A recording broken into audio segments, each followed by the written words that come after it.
What's going on, guys? Welcome back to another video with me. I am Lethal Apollo. Hope everybody's having an awesome day and doing fine. This is going to be a World War II video, guys. We're going to talk about the DLC that's just came out a few days ago. I've had a few days to play it now, so I feel like I can give it my honest opinion, and not a review as such, but just let you guys know what's going on in the world of World War II right now. And yeah, kicking straight off with this video then, guys, we're on Dunkirk as the first map of 3 of the DLC maps. This is a nice fresh map, guys. It is nice and clean, the colours are nice, it is pretty good. I would say it's a little small, and when you're playing games like Hardpoint and Domination, this area that I'm in right now, this boat section of the map, can be quite frustrating because there isn't much cover and there's a lot of sniper shots going off and stuff like that. You get killed quite a lot from snipers.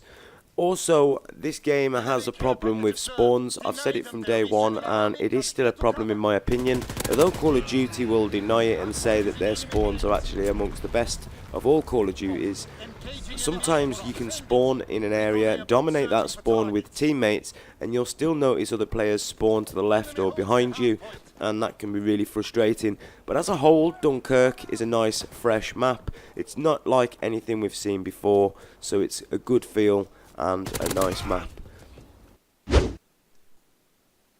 Okay, moving on to the second of the 3 maps then, guys. This one is V2. This is my least favourite of all 3. And again, when you're playing Hardpoint Domination, it doesn't suit my playstyle at all.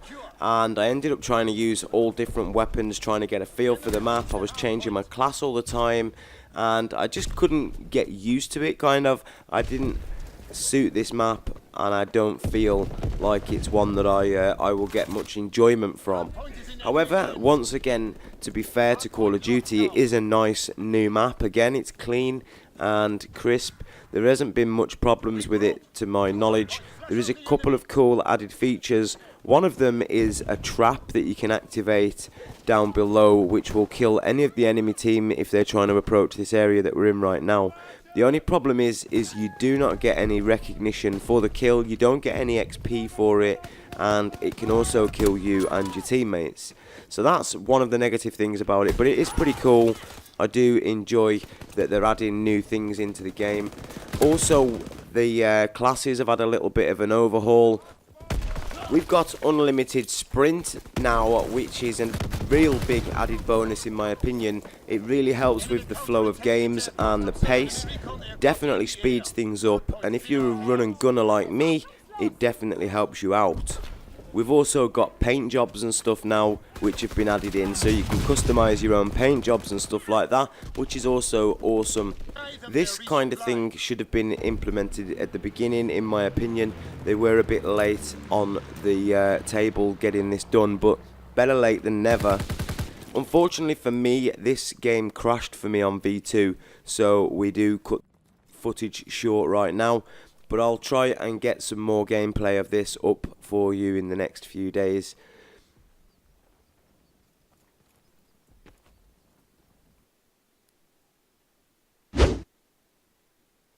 Moving on to the third and final of the DLC maps then, guys. This one is Egypt, and this one is definitely by far my favourite. Unfortunately, I couldn't find a multiplayer game. I was trying for a while. About 15 connections we got, and we didn't get Egypt once, and we was in the DLC lobbies. So I don't know what was going on there. So I had to come into a custom game, unfortunately. But it's all about showing you guys the map mainly. So we're going to get on with Egypt in this custom game. But yeah, it's a really nice map. It's my favourite for sure. As I was saying earlier, the 3-lane formula that Call of Duty have always used, it does kind of annoy me. You do only get the choice to go left, go right, or go straight. And on this map, we do have a lot more in the way of choice, because this area that I'm in now, for instance, has got about 8 doors. You can drop in through little holes, you can come through the roof, You can come through underground tunnels and all sorts of entrances into these areas and bunkers, which is what I like. We've got long range areas on the map for sniping. We've got medium range areas on the map for SMGs and run and gunners. And then we've got these close range areas for shotgunners and people that prefer to camp a little. So it's got a bit of everything in this map, in my opinion, and it is a really nice feel to it. It's not like any of the maps that we've ever had before, where DLC 1, for example, give us 3 maps and one of those was a remake. Not only was it a remake from Modern Warfare 3, but it had also been remade in Infinite Warfare, I believe. So we got palmed off with a remake a few times, and as far as I'm aware, it wasn't even one of the most popular maps. But I digress. Egypt is awesome in my opinion, one of my favourite maps for sure. And as I said, with the unlimited sprint, overhaul and paint jobs, there's a lot more things to play for now. We've got weapon charms, we've got other things that have been added, like instead of opening a supply drop and getting lumbered with just a grip or a duplicate, there's a lot more chance now that you're going to get something that you might want, or that you might want to unlock, or that you might want to play to unlock now in this DLC too. So they've done a good job in my opinion with that, and Egypt definitely a plus and a benefit to the game in my opinion. So to war mode then, this is Operation Husky. So what you need to do in this installment is capture some intel or defend the intel, take it back to your base, do that 3 times, then you need to go and damage a satellite room or defend the satellite room, and then we get into an awesome dogfight. Now the dogfight is a brilliant addition to the game. Also we've got these new tripwires that have been added. I think these are pretty cool as well. Definitely do help you out for defending. Tripwires, they're amazing. They do instant damage, they kill you instantly. And yeah, it's pretty cool, this war mode. Like I said, either you're defending or attacking for the intel. There will be 3 pieces of intel lying in one of the rooms, and either you've got to defend it or go and collect it. Take it back to your headquarters to be analysed. That will reveal the location that you need to go and destroy, and then you need to go and do that section, then move on to the dogfight section. It's pretty cool, not bad. I enjoy the war mode, probably one of the best war modes so far, and I will definitely be playing a lot more of it.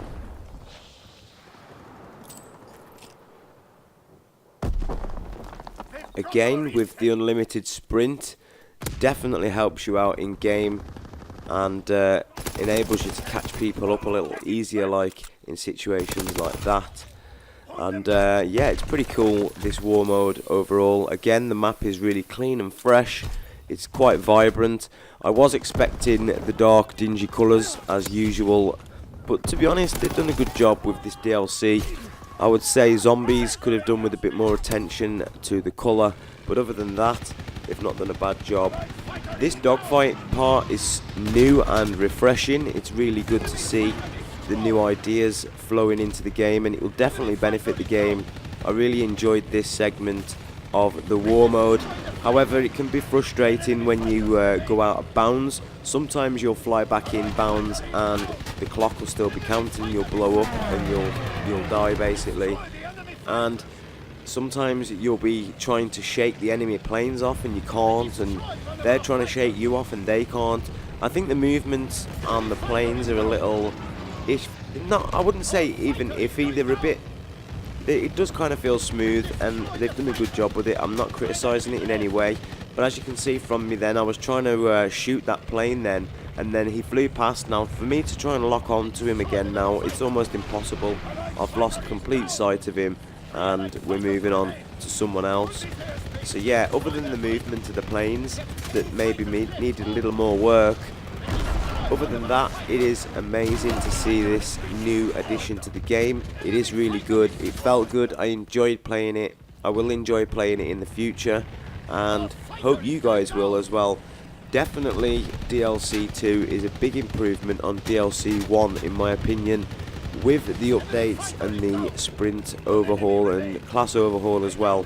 Definitely all positive stuff from Sledgehammer Games.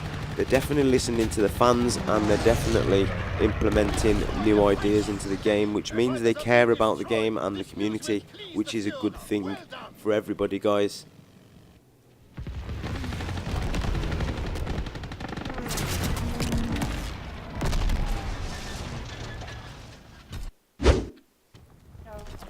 We've also got a massive improvement on the supply drops as well, guys. As you can see now, instead of just getting a grip and duplicate, grip and duplicate, grip and duplicate, now we're getting a load more things. There's a hella load more emojis and stuff been added. There's weapon charms been added. There's new uniform bribes, helmet bribes, stuff like that. There's all different things to unlock and to play for now. So this is another big plus in my opinion. It gives you a reason to replay the game. It gives you a reason to try and earn some supply drops, to earn some of the emotes and rare collectibles. Unfortunately, some of the emotes are still doubled up, but the biggest of all of the updates in my opinion is this one. This is now zombies contracts, so now you can get new orders from the quartermaster, like kill 20 pests with melee attacks, for example. Fill blitz, daily order. Bomber fuse, daily order. And these all cost armory credits, of course, but you can unlock supply drops. Not only do you get supply drops, there is rare supply drops in there as well, so you can unlock some awesome stuff. And I do believe that the weapons in multiplayer can still be unlocked from the zombie supply drops. So always remember to activate your orders, guys. Now this was only added I think yesterday. I was waiting for the update and the bar was there, but it wouldn't let you select it to actually activate the order, although the bar was there. But now it is all fully activated and selectable, and when you complete your game, in my game anyway, I had completed 2 of my orders and got my rewards, so I'm pretty pleased with that.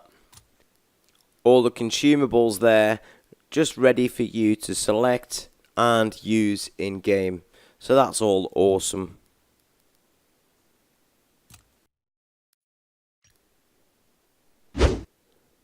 Also, they've added this new map, Shipment. Now this is a remake, obviously, of the original Modern Warfare map, Shipment. But guys, it is freaking awesome. I've had so much fun on this map. I've literally selected this playlist only and stayed in it for hours a few days ago. Unfortunately for me right now, I've got a knee injury, so I'm kind of sat down all the time in a lot of pain, and this map actually convinced me that I was okay for a couple of hours. It kept me occupied and kept my mind off it, which was a really good thing for me. It's so hectic, guys, especially if you're playing capture the flag or domination or something like that on this map. It's so small and there's pretty much nowhere to camp and hide, and it's continuous gunfire and action. Absolutely loved it. Couldn't believe that this map is now a 24/7 playlist. Awesome job from Sledgehammer. I'm so pleased that they've added this into the game, and as you can see, we did really well on this game. When you manage to get yourself a win in domination or hardpoint, it feels so good, guys, because it's so hectic. You're getting so many kills, yet you're dying so often. It feels like a real grind and a hardcore battle to get a win, so it does feel deserved when you do get them wins. Also, if you've got challenges like, say, get 50 assault rifle kills in 30 minutes or something like that, for example, you can get that done very, very easily on this map and very quickly. I think I got 2 or 3 challenges. I got an SMG challenge done, a rifle challenge done, an MG gun challenge, and I think it was a grenade. Oh, it was multi-kills. I got a multi-kills challenge done as well, so that was all pretty good. On to the zombies now then. This starts off at the end of the Darkest Shores cutscene where we are riding a blimp into Berlin. We need to ride a bullet down to the ground, and then you spawn underneath the ground in Berlin and need to fight our way back up to street level. It's not a bad map. Unfortunately for me, it didn't have the improvements I wanted it to have with aesthetics, which is the colour aspect of the game.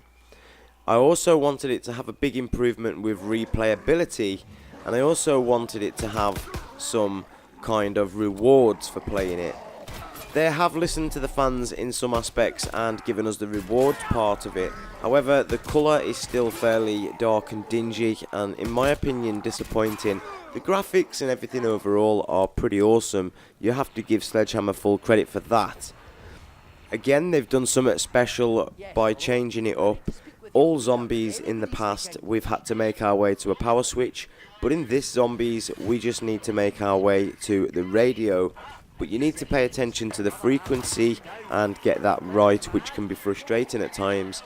And then we need to melee or shoot this flare box to attract the attention of a huge blimp. This blimp will help spawn a special zombie, which is going to give us one of the wonder weapon parts, which you do need in this map to activate the Pack-a-Punch. Once the blimp arrives, this will spawn a special zombie, or should I say fire a bolt into this zombie, which we need to melee, which will give us a Geistcraft bolt, which we need to build the wonder weapon. The wonder weapon's pretty cool in this map. It is overpowered, however they've balanced it pretty well by only giving us 100 rounds to use against zombies, which isn't a lot at all. It runs out very, very fast. However, it is quite powerful, and it has got the ability to fire the bolts into zombies, which allows you to farm Geistcraft energy from the zombies and recharge it a little at a time. So that's all pretty awesome. The Pack-a-Punch isn't too difficult to acquire either. It's literally grenade to electric boxes to blow the covers off, and then you need to shock them with the wonder weapon. But as I said, there is no power in this map. It is completely reliant on the wonder weapon. But the Pack-a-Punch is reasonably easy to acquire as well, so everybody of all skill grades should be able to acquire this in zombies. And as I said, it is a decent map. It has got replayability now because of the challenges and the objectives that you need to do to unlock supply drops, which gives us rewards, which ultimately is what we all want when we play zombies. We do want to get rewarded for the hours of gameplay. So in my opinion, Call of Duty has made a lot of improvements overall throughout all of its DLC 2 installments, and it is a very, very big improvement on everything in my opinion. So yes, it is definitely worth giving World War II a chance again. It's definitely worth buying this DLC, and it is definitely worth spending time to get the feel of the game now. Guys, if you enjoyed this video, give me a thumbs up. Consider subscribing to the channel if you're new around here, and until next time, I've been Lethal Apollo. You guys have been amazing, and I'll see you in my next video.